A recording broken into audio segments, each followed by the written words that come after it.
Hello, ಯಾರು ಬೆಂಜಣ್ಣ? ಓ, ನಮಸ್ಕಾರ ನಮಸ್ಕಾರ. ಈ ನಮ್ಮನೆ ಮಗು ಮಾರ ಈ ಇಸ್ರೇಲ್ ಅಧ್ಯಕ್ಷರು ನಂಬರ್ ಹಾಕಿಡು ಫೋನಿಗೆ ಬೆಂಜಮಿನ್ ನೇತನ್ಯಾಹು ಅಂದರೆ ಬಂಗ್ಡೆಮಿನ್ ನೇತನ್ಯಾಹು ಅಂತ ಹಾಕಿಟ್ಟದು ಈ ಮಗು ಮಂಡ್ ಕೆಟ್ಟಿದ್ದು.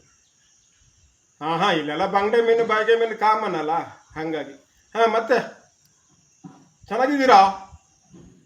ಹಾಂ ಮಳೆ ಗಿಳೆ ಎಲ್ಲ ಅದೆಯಾ? ಮಳೆ ಎಲ್ಲ ನಿಮಗೆ ಎಂತಕ್ಕೆ, ಈ ಬಾಂಬಿನ ಮಳೆ ಅದೇ ಸಾಕಲ್ಲ. ನಾ ಎಂತ ಕೇಳಿದೆ ಅಂದರೆ, ಮೊನ್ನೆ ನಾನು ಟ್ರಂಪ್ ಅಣ್ಣಗೆ ಫೋನ್ ಮಾಡಿದ್ದೆ. ಅವ ಎಂತಕ್ಕೂ ಭಾಳ ಸೀರಿಯಸ್ ಆಗಿ ನನ್ನ ಮಾತನ್ನು ತಗೊಂಡು ಯುದ್ಧದ ಬಗ್ಗೆ ಅಷ್ಟು ಗಮನ ಹಾಕ್ಲ ಅಂತ ಕಾಣ್ತದೆ. ಈಗ ಸ್ವಲ್ಪ ಯುದ್ಧ ನಿಂತದಲ್ಲ. ಎಂತ ಗೊತ್ತಾ, ಈಗ ಅವನಿಗೆ ಮಂಡು ಕೆಟ್ಟದೆ, ಅತ್ಲಾಗೆ ಇವರಿಗೂ ಮಂಡು ಕೆಟ್ಟದೆ. ಅವರಿಬ್ರು ಮಂಡು ಕೆಟ್ಟರ ನಡುವೆ ನೀವು ಒಳ್ಳೆಯರು ಎಂತಕ್ಕೆ? ನೀವು ಯಾಕೆ ಯುದ್ಧ ಅಂತ ಹೋಗೋದು? ನಿಮ್ಮ ಮೇಲೆ ಯಾರಾದರೂ ತಿರುಗಿ ಬಿದ್ದರೆ ನಾವಿದ್ದೀವಿ, ಬಿಡ್ತೀವ ನಿಮ್ಮನ್ನು? ನಿಮ್ಮನ್ನು ಬಿಡೋ ಮಾತೇ ಇಲ್ಲ. ಆದರೆ ನೀವು ಸುಮ್ಮನೆ ಯಾಕೆ ಯುದ್ಧ ಮಾಡೋದು? ಹಂಗೆ ಯಾರು ನಿಮ್ಗೇನಾದ್ರು ಸಮಸ್ಯೆ ಮಾಡಿದ್ರ ಕಾದು ಒಳಪೆಟ್ಟು ಕೊಡ್ಬೇಕು.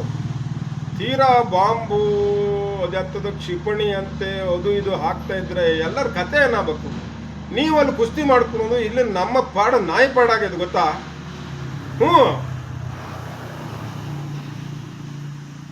ಮತ್ತೆ ಅಯ್ಯೋ, ಇಲ್ಲಿ ನಾವೊಂದು ಹೋಟ್ಲಿಗೆ ಹೋಗಂಗುಂಟ, 10 ರೂಪಾಯಿದು ಕಾಫಿ ರೇಟು ಈಗ 15 ರೂಪಾಯಿವರೆಗೆ ಬಂದದೆ. ಯಾವ್ದಾರು ಹೋಟ್ಲಿಗೆ ಹೋಗಿ ಒಂದು 2 ಅರ್ಜೆಂಟಿಗೆ ಹಸುವತ್ತ ಅಂತ 2 ಇಡ್ಲಿ ತಿನ್ನೋಣ ಅಂದರೆ ಈ ಅಡಿಕೆ ಸಿಪ್ಪೆ ಥರ ಇರೋ 2 ಸಣ್ಣ ಇಡ್ಲಿಗೆ 50, 60, 100 ರೂಪಾಯಿವರೆಗೆ ಆಗಿದೆ. ಮತ್ತೆ ನೋಡಿ, ಅದೆಲ್ಲ ಅಲ್ಲ. ಈಗ ನೀವು ನಮ್ಮ ಮಲೆನಾಡಲ್ಲೇ ತಗೊಳ್ಳಿ, ಅವಾಗೆಲ್ಲ ಭಾಳ ಗದ್ದೆ ಹೆಂಚಿನ ಜಗಳಂತೆ, ಬೇಲಿ ಜಗಳಂತೆ, ಹಿಂಗ್ಸ್ರದ್ದು ಬಾವಿ ಕಟ್ಟಿದ ಜಗಳಂತೆ, ಅವನ್ನೆಲ್ಲ ಬಿಟ್ಟು ನಾವು ಮುಂದುವರ್ತೀವಿ. ಇವಾಗ ಎಲ್ಲರೂ ಕೇಳಿರ ಜಗಳಗಳು? ಇಲ್ಲಪ್ಪ, ನಾವೇ ಮುಂದುವರ್ತೀವಿ. ಅಲ್ಲಿ ನೀವು ತಲೆ ಕೆಡಿಸ್ಕೊಬೇಡಿ. ಇದು ಪರಿಸ್ಥಿತಿ ಏನಾಗ್ತದೆ ಗೊತ್ತಾ? ನೀವೇನೋ ದೊಡ್ಡವ್ರು ಎಲ್ಲ ಆರಾಮಾಗಿರ್ತೀರಿ, ಇಲ್ಲಿ ಬಡ ಬಗ್ರು ಬದುಕಂಗಿಲ್ಲ ಅಷ್ಟೇ. ಆದರೂ ನಾವು ಭಾರತದಲ್ಲೇನು ತೀರಾ ತಲೆ ಕೆಡಿಸ್ಕೊಳೋದ್ಲ. ಇನ್ನೇನಾದ್ರು ಓಡಾಡೋಕೆ ಸಮಸ್ಯೆ ಆದರೆ ಹಳೇ ಸೈಕಲ್ಗಳು ಮನೆ ಸೈಡಲ್ಲಿ ನಿಲ್ಸಿವಿ, ಅವನ್ನ ಮತ್ತೆ ರಿಪೇರಿ ಮಾಡೋದು ಸೈಕಲಲ್ಲೇ ಓಡಾಡ್ತೀವಿ. ಮತ್ತು ಇನ್ನೂ ನಮ್ಮ ಕೊಟ್ಕಿಲೆಲ್ಲ ಒಂದೊಂದು 2 ಎತ್ತಿನ ಗುಡ್ಗಳು ಅದಾವೆ, ಅವನು ತಿದ್ದಿ ಮತ್ತೆ ಗಾಡಿ ಕಟ್ಟಿ ಗಾಡಿ ಹೊಡಿಗೆ ಶುರು ಮಾಡ್ತೀವಿ.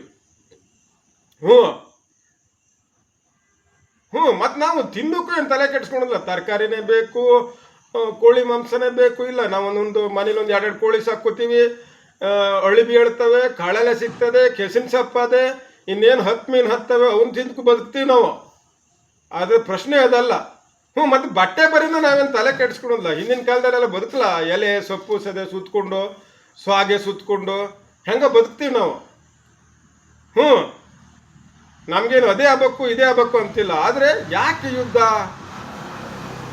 ಈಗ ದೈದರ್ಕೆ ಮುಗೀತು, ಇನ್ನೇನು ಆಷಾಢ ಶ್ರಾವಣ ಮುಗಿದ್ಮೇಲೆ ಮಾಲಯಕ್ಕೆ ಟ್ರಂಪ್ ಅಣ್ಣಗೆ ಹೇಳ್ತೀನಿ, ಅಥವಾ ಇರಾನ್ ಅವನಿಗೆ ಹೇಳ್ತೀನಿ, ನೀವು ಬನ್ನಿ ಕೂತ್ಕೊಂಡು ಮಾತಾಡೋಣ. ನಾನು ನಮ್ಮ ಸುರೇಶ್ ಅಣ್ಣಗೆ, ಮಹೇಶ್ ಅಣ್ಣಗೆ, ಕಿಟ್ಟಣ್ಣಗೆ ಎಲ್ಲರಿಗೂ ಹೇಳ್ತೀನಿ, ಎಲ್ಲ ಕೂತ್ಕೊಂಡು ಒಂದು ಏನಾರು ಬಗೆಹರಿಸೋಣ. ನೀವು ಮತ್ತೆ ಯುದ್ಧ ಗಿದ್ದ ಅಂತ ಹೋಗಬೇಡಿ ಮಾರಾಯ, ನಿಮ್ಮಿಂದ ನಾವು ಬದುಕೋಕ್ಕಾಗೋದಿಲ್ಲ.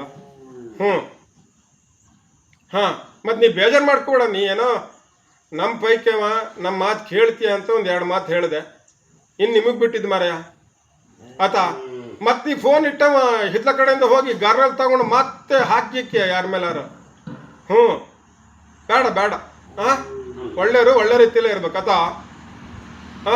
ಏನಾರು ಇದ್ರು ನಾ ಇದ್ದೀನಿ, ತಲೆ ಕೆಡಿಸ್ಕೊಬೇಡ. ಮಾಲಯಕ್ಕೆ ಎಲ್ಲರೂ ಸೇರೋಣ, ಬರಲಾ?